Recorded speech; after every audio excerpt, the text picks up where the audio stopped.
అయితే ఇప్పుడు మీరు బిగినింగ్ ఆఫ్ యువర్ కెరీర్ అంటే హైదరాబాద్ వచ్చిన తర్వాత మీరు ఒక యానిమేటరు చిరంజీవి గారికి కూడా మీ మీద చాలా హై రిగార్డ్. మొన్న కూడా సభలో బేబీ ఫంక్షన్లో చెప్పారు. అవునవును, నేను ఆ రోజే అనుకున్నాను మారుతి డైరెక్టర్ అవుతాడని అని కూడా ఆయన రేంజ్ పర్సన్ చెప్పడం చాలా గొప్ప విషయం అండి. అవునవును. అలాగే ఒక అరవింద్ గారు వీళ్ళందరూ కూడా మిమ్మల్ని ఒక రకంగా అంటే మీకు మీరే యాసిడ్ టెస్ట్ చేసుకున్నారు అనుకోండి. ఈ రోజుల్లోని బస్ స్టాప్ ఎవరు చేయలేదు మీకేమి యాసిడ్ టెస్ట్, అవును, మీరే చేసుకున్నారు. బట్ ఒక్కసారి వాళ్ళ తాలూకా ఆ రోజున ఓ చిరంజీవి గారితో అసోసియేషను లేకపోతే అదర్వైజ్ ఇంకా అంతకన్నా పెద్ద అసోసియేషన్ ఏముంటుందండి చిరంజీవి గారి కన్నా సినిమా ఇండస్ట్రీలో. అవునన్నా, అది తలుచుకున్నప్పుడల్లా మీకు ఏమనిపిస్తుందంటే ఆయనకున్న ఇమేజ్ మీ మీద, ఆయనకున్న మీ మీద ఉన్న ఇంప్రెషను అది మీ కెరీర్లో రిఫ్లెక్ట్ అవుతున్నదని అనుకుంటారా? డెఫినెట్గా అండి. ఎందుకంటే చిరంజీవి గారు అంటే చిన్నప్పటి నుంచి అందరూ చెప్తూ ఉంటారు, కానీ ఫ్యాన్స్ అది చిన్నప్పటి నుంచి ఆయన సినిమాలు చూస్తూ పెరిగాము.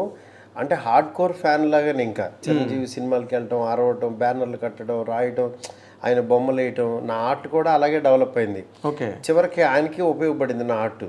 అట్లా అలా నేను పెరిగిన వాడిని, అలా ఇదైన వాడిని. చిరంజీవి సినిమాలు అంటే అంత పిచ్చి ఉండేది. అలాంటి ఇది చిరంజీవి గారి దగ్గరికి చేరటం, నేను మళ్ళీ ఆయన నోట్లోంచి అప్లాజెస్ రావటం అనేది ఇది అంటే ఒక ఫుల్ఫిల్నెస్ అనమాట. లైఫ్ ఒక ఆర్క్ ఫుల్ అయినట్టు. ఇంకా ఆయనతో సినిమా కూడా తీసేస్తే ఇంకా ఫుల్ పర్ఫెక్ట్ రౌండప్ అయిపోతుంది. అదే అసలు నేను ఆ పాయింట్కే డ్రైవ్ చేయబోయాను, మీరు వచ్చేసారు మధ్యలో. సార్ ఇప్పుడు నార్మల్గా ఇప్పుడు this is a time where Chiranjeevi garu is listening to many scripts. అవును, కొత్త వాళ్ళకి కూడా చేస్తున్నారు. ఎవరి దగ్గర ఏ మెరిట్ ఉందన్నా both the hands is inviting young merit. అవును, ఇలాంటి దాంట్లో మీరు ఎప్పుడు ఒక కథ కూడా చిరంజీవి గారికి చెప్పిన అవకాశం కానీ యూ డిడ్ నాట్ టేక్ అండి? లేదండి. ఆల్రెడీ ఇప్పుడు నేను చేసే సినిమా ఇది గనక కొంచెం డిలే అయినా ఇంకోటి ఏదైనా అయినా చిరంజీవి గారిదే చేసేవాడిని. ఓకే, చిరంజీవి గారికి కూడా కథ చెప్పడం జరిగింది. ఆయన రెడీ అయ్యారు. ఆయన యాక్చువల్లీ విల్ గో హెడ్ అని అన్నారు. అంటే మంచి ఆయన కైండ్ ఆఫ్ ఒక డిఫరెంట్ ఫిల్మ్ ఒకటి చేశాను అనమాట. డెఫినెట్ అంటే మామూలుగా సోషల్ సబ్జెక్ట్ అండి, ఫ్యాంటసీలేం కాదు సార్, జనరల్ సబ్జెక్టే. బట్ ఆయన కైండ్ ఆఫ్ టింజ్ ఆయన మళ్ళీ మనం చూసుకున్న ఫీలింగ్ ఉంటుంది. ఓకే, మన చిరంజీవి గారిని టైమింగ్ నేను చెప్పేది మెయిన్ ఆయనకుండే ఒక గరాన మూడు ఒక టైమింగ్ ఉంటుంది కదా. అవును అవును, ఆ కైండ్ ఆఫ్ టైమింగ్ లో ఇంగ్లీష్ ఇస్తరాకులు కట్టానే. అవును, కొన్ని డైలాగులు ఆయన చెప్తే, ఆయన నోట్లో చెప్తేనే బాగుంటాయి. ఆయనే కదండి, నేను చూస్తున్నా కదా ఒక్కొక్క స్టార్ కి యాక్చువల్ గా ఒక్కొక్క ఇది ఉంటుంది, ఒక టైమింగ్, కోడ్ ఉంటుంది. అంటే ఆయన వాళ్ళ యాటిట్యూడే సినిమాకి. వాళ్ళు జనరల్గా మామూలుగా కలిస్తే మనకి మనుషులాగానే, మనలాగా మనుషులే కదా అనిపిస్తుంది. అవునండి, కానీ వన్స్ స్క్రీన్ మీదకో లేకపోతే వచ్చినప్పుడు వాళ్ళ లోపల ఉన్న సోల్ మాట్లాడుతుంది బయటకు వచ్చి. అవునండి, ఆ సోల్ వచ్చి కనెక్ట్ చేసి వెళ్ళిపోతుంది. అది వాళ్ళు తప్పించి ఎవరో చేయలేరు. ఎగ్జాక్ట్లీ. అలా ఒకళ్ళు పెద్ద స్టార్ కానీ ఇంకొకళ్ళు ఇలా ఉన్నారని అంటే, స్టార్స్ అయ్యారని అంటే అంత ఈజీ కాదు.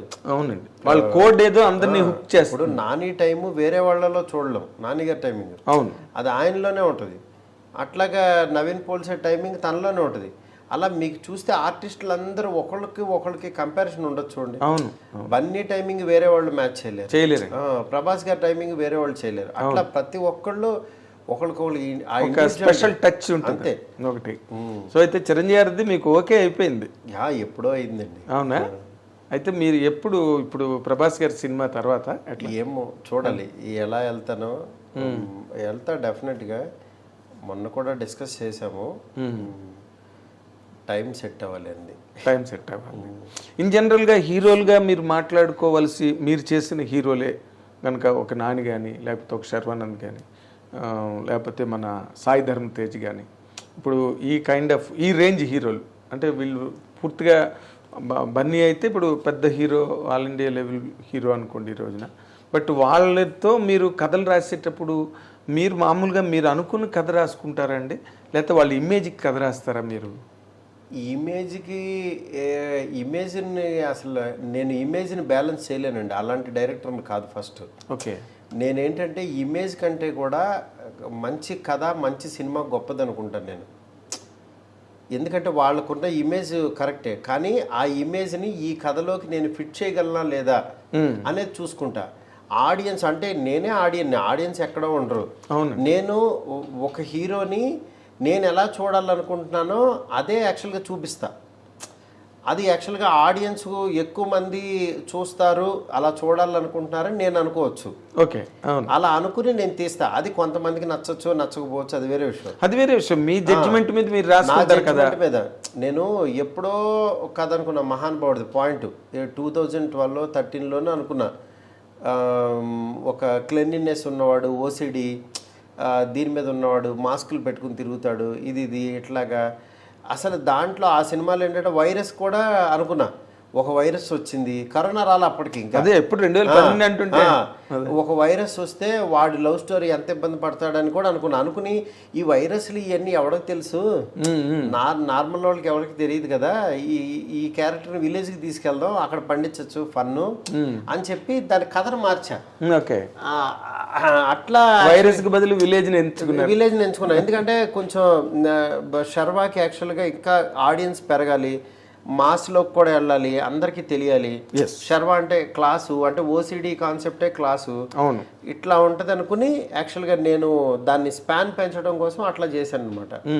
అది ఏంటంటే ఇమేజ్ ని ఇంకా ఎక్స్పాండ్ చేయడం, ఎన్హాన్స్ చేయడం. అవును.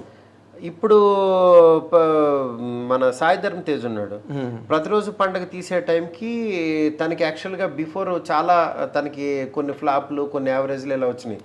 చిత్రలహరితో తను మళ్ళీ పికప్ అయ్యాడు. దాని తర్వాత ప్రతిరోజు పండుగ చేస్తున్నాం. నాకేంటంటే మేము ఇంకా చిత్రలహరి రిలీజ్ అవ్వలేదు అప్పటికి, నాకు అసలు సినిమా కూడా ఎలా ఉంటుందో తెలియదు. తనతో నాకేంటంటే తనకేంటంటే ఒక బలబల మగాడవే లేకపోతే క్యారెక్టరైజేషన్ సినిమా చేద్దాం డార్లింగ్ అన్నాడు. అలాంటిది కూడా చేద్దామని తనతో చెప్పా. కానీ నాకేంటంటే తన సినిమా ఒక ఫ్యామిలీ అందరూ లేడీస్ అందరూ వచ్చి చూసేలాగా, ఎందుకంటే బయట తేజు చాలా ఫ్యామిలీ పర్సన్, అంటే పక్కన మనుషులకి గౌరవించడం, అసిస్టెంట్లకు గౌరవించడం, హీరో అని ఎక్కడ ఇంత కూడా అహం కానీ ఏం లేదండి. అంటే నేను వర్క్ చేసిన హీరోలందరూ అలాంటి వాళ్ళే, గోల్డ్. నేను చెప్తున్నాను కదా, శర్వా కూడా నాకు ఎంత హెల్ప్ చేశాడో. మా ఫాదరు చనిపోయే పరిస్థితులు ఉన్నప్పుడు, హాస్పిటల్లో ఉన్నప్పుడు అసలు చాలా హెల్ప్ చేశాడు నాకు. అసలు విజయవాడ రమేష్ హాస్పిటల్లో జాయిన్ చేసినప్పుడు తనే చూసుకుని అంత బాగా చేశాడు అనమాట. వీళ్ళందరూ హ్యుమానిటీ గ్రౌండ్స్లో అసలు మామూలు వాళ్ళు కాదు వీళ్ళు. అవునండి.